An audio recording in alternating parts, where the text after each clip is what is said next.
Bonsoir et bienvenue dans l'Africa Newsroom. À la une de l'actualité ce soir en République démocratique du Congo, l'opposition en ordre de marche pour les élections. Premier meeting à Kinshasa ce mardi pour Félix Tshisekedi en tant que nouveau président de l'UDPS. Félix Tshisekedi, candidat à la prochaine présidentielle. Il est désormais jugé sur sa capacité à rassembler en vue de ce scrutin du 23 décembre. Que retenir de ce meeting? Quels enseignements? Le décryptage avec nos invités dans quelques instants.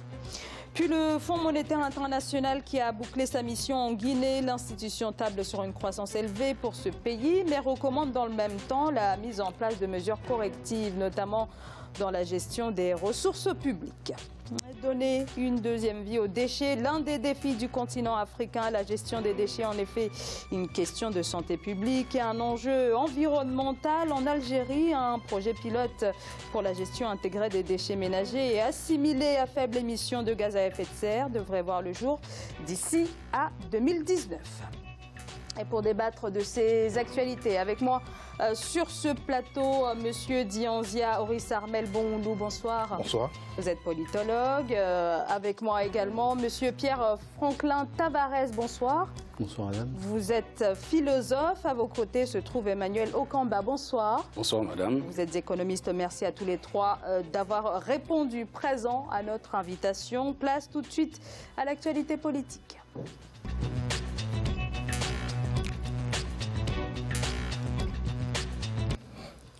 Félix Tshisekedi, qui a récemment pris les rênes de l'UDPS, a donc tenu son tout premier meeting ce mardi en tant que président du parti, un meeting de l'opposition. Cela n'était pas arrivé depuis septembre 2016 en raison des interdictions émises par le régime. Et ce sont des milliers de partisans du principal parti d'opposition qui se sont amassés sur la place Sainte-Thérèse dans l'est de la capitale. Et à 8 mois de l'élection présidentielle, celui qui succède à Étienne Tshisekedi s'est voulu offensif. Reportage à Kinshasa, signé Jacques Ambouka.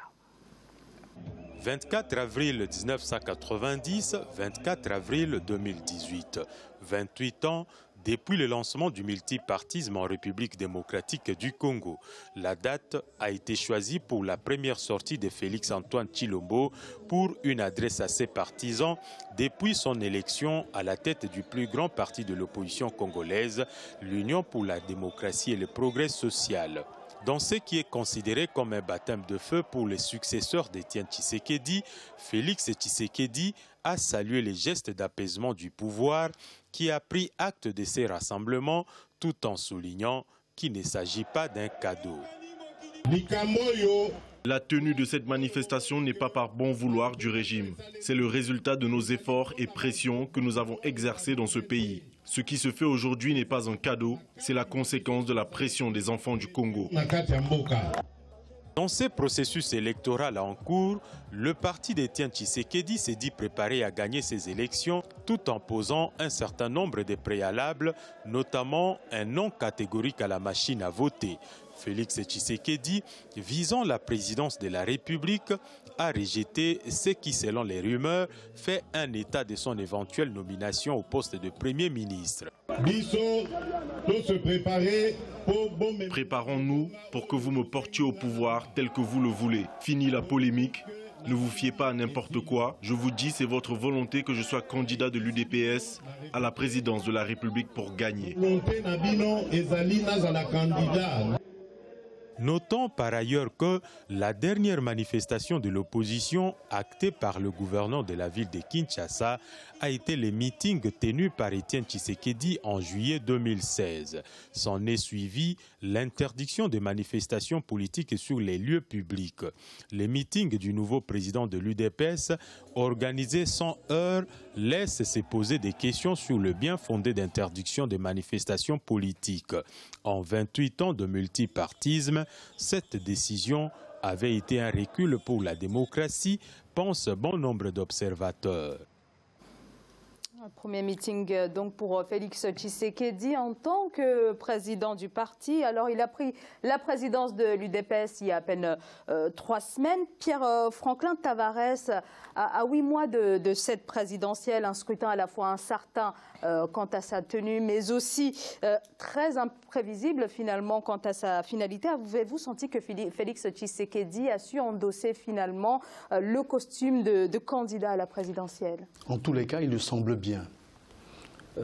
C'est une avancée démocratique que de pouvoir organiser un tel meeting qui souffre cependant du défaut d'apparaître comme une faveur, alors même que le droit à manifester est un droit à la fois inaliénable et même constitutif de l'opposition.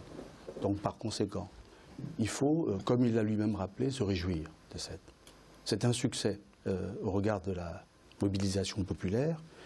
Et puis enfin, il faut dire que cela apporte quand même une série de clarifications, à la fois au sein de l'opposition. On voit maintenant qu'il apparaît comme la locomotive. Il y a encore un léger problème de leadership avec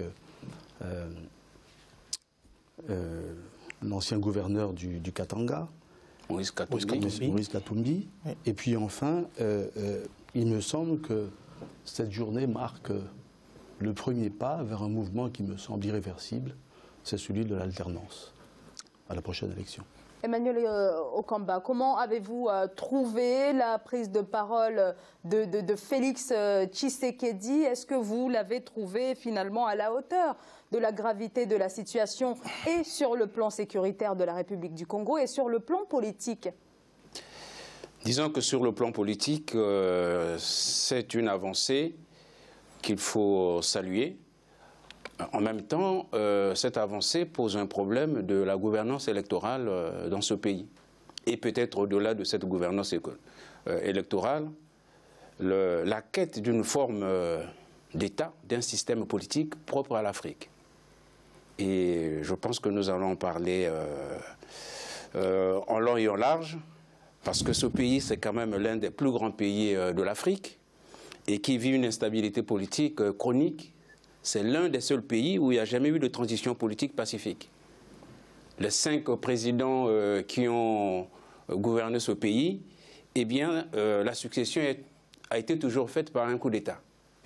Donc, cet État est un État qui est en train de se chercher. Et à partir de ce cas de la RDC, c'est un cas symptomatique pour l'ensemble de l'Afrique.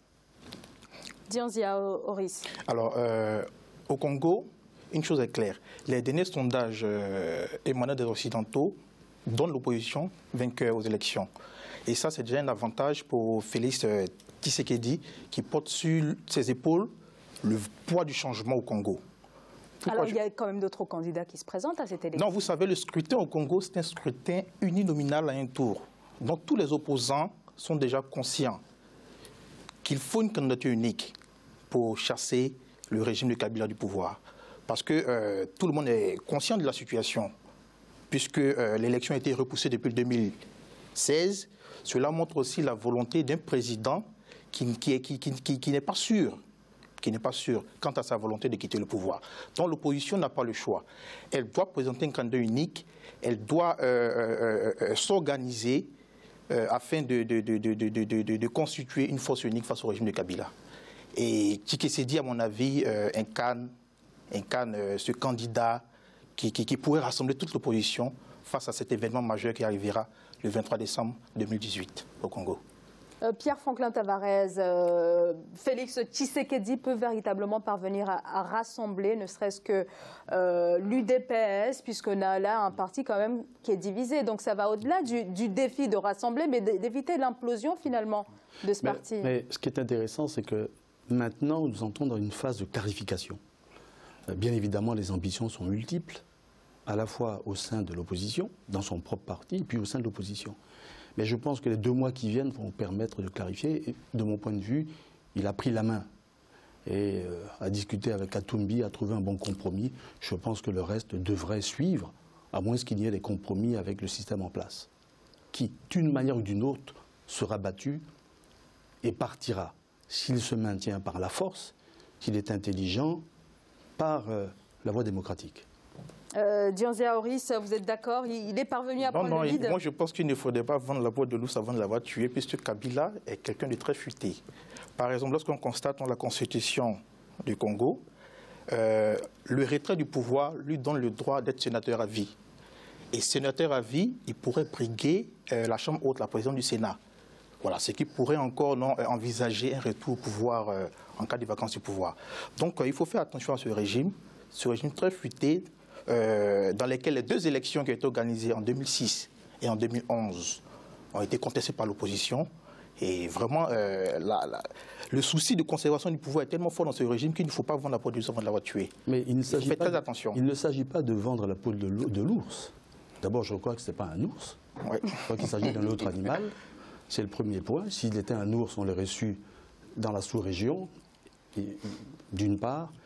Et d'autre part, je pense qu'il... Quand on analyse, l'analyse ne peut pas être froide sur des situations comme ça. Elle doit être engagée, elle doit être partagée. Lucide, bien évidemment, mais engagée. Nous avons vu que Trump, le 21 janvier, a pris un décret pour assécher les finances, les bases financières de Kabila, oui, en neutralisant tous les avoirs de M. Dan Gertler, d'une part. Et moi-même, il y a quelques mois, il y a 3 mois, j'avais suggéré, pour qu'il se retire tranquillement du pouvoir, un scénario à la Medvedev et Poutine, ce qui est possible. Oui, ce qui est fortement possible, bien sûr. sûr. Donc par conséquent, toutes les possibilités sont ouvertes. Mais l'opposition doit rester lucide. Parce que vous l'avez dit, nous avons affaire à, non pas seulement lui seul, on a toute une série de chefs d'État qui ne comprennent pas qu'un pouvoir, c'est une location. Ce n'est pas un patrimoine. Emmanuel Okamba. Oui, alors, dans le discours de Félix Tshisekedi, il a annoncé quelque chose d'important, c'est qu'on lui aurait fait une proposition pour devenir Premier ministre, de telle façon à ce que toutes ses ambitions soient remises au tapis. Et bon, il s'avère qu'il a refusé, évidemment, cette proposition pour dire que finalement, il va aller jusqu'au bout. Alors, le problème de fond qui s'oppose dans ce pays, et comme je disais tout à l'heure, qui est donc le problème symptomatique de l'ensemble du continent africain quant au choix du régime politique. Car en fait, nous sommes dans une république monarchique. Alors, ça peut paraître un peu paradoxal. Une république, c'est d'abord un État qui fonctionne selon le mode de la démocratie, c'est-à-dire le pouvoir qui appartient au peuple. Et le peuple donc élu ses représentants. Et puis de l'autre côté, vous avez la monarchie absolue telle que nous la connaissons dans nos États africains traditionnels. C'est-à-dire, ça peut être un royaume, ça peut être un empire, ça peut être une chefferie. Et la RDC nous donne ces deux formes d'État réunies.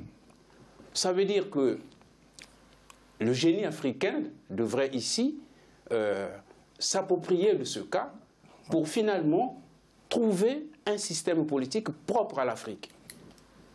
La RDC, c'est un terrain d'observation extrêmement intéressant parce que M. Kabila, pour venir au pouvoir, a quand même, d'une certaine façon, hérité du pouvoir de son père.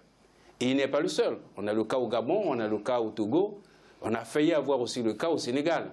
Bon, vous voyez donc, l'Afrique est en train de se chercher, alors qu'en même temps...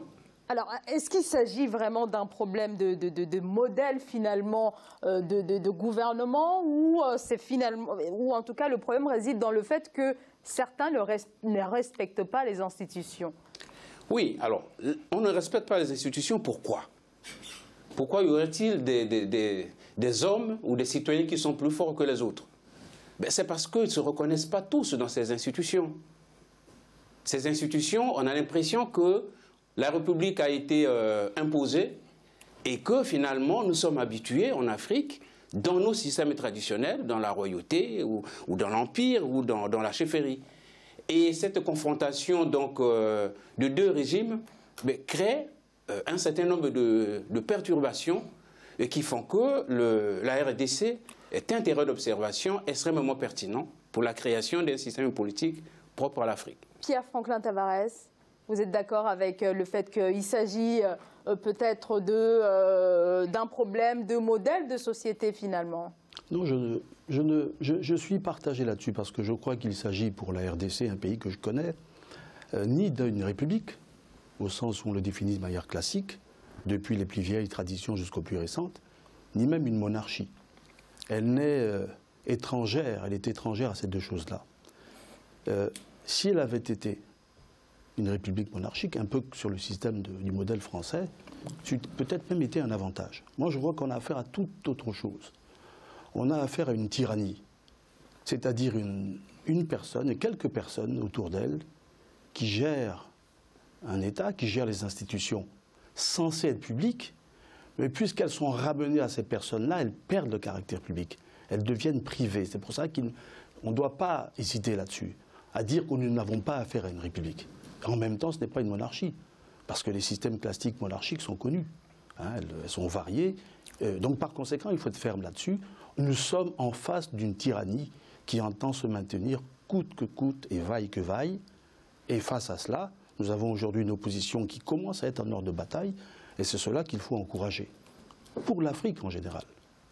Hein, j'ajouterais simplement on a vu un pays difficile comme le Libéria sortir de manière tout à fait exceptionnelle. Hein, il n'y a rien qui soit typiquement africain, et en la matière, rien qui ne soit typiquement européen ou asiatique.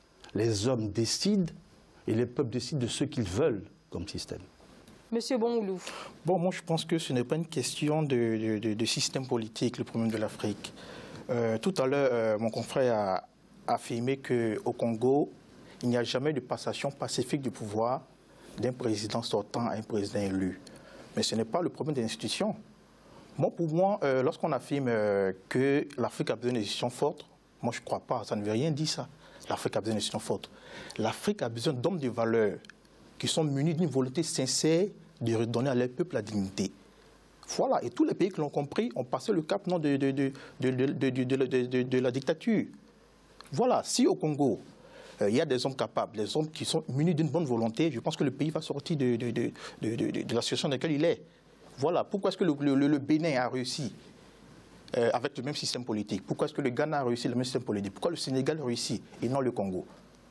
C'est ça le problème. Il faut mettre en valeur l'homme. Il faut mettre en valeur les dirigeants que le Congo a eus. Alors, de nombreuses questions, bien entendu, autour de ce meeting qui s'est tenu ce mardi. On va continuer d'en parler juste après la pause. À tout de suite.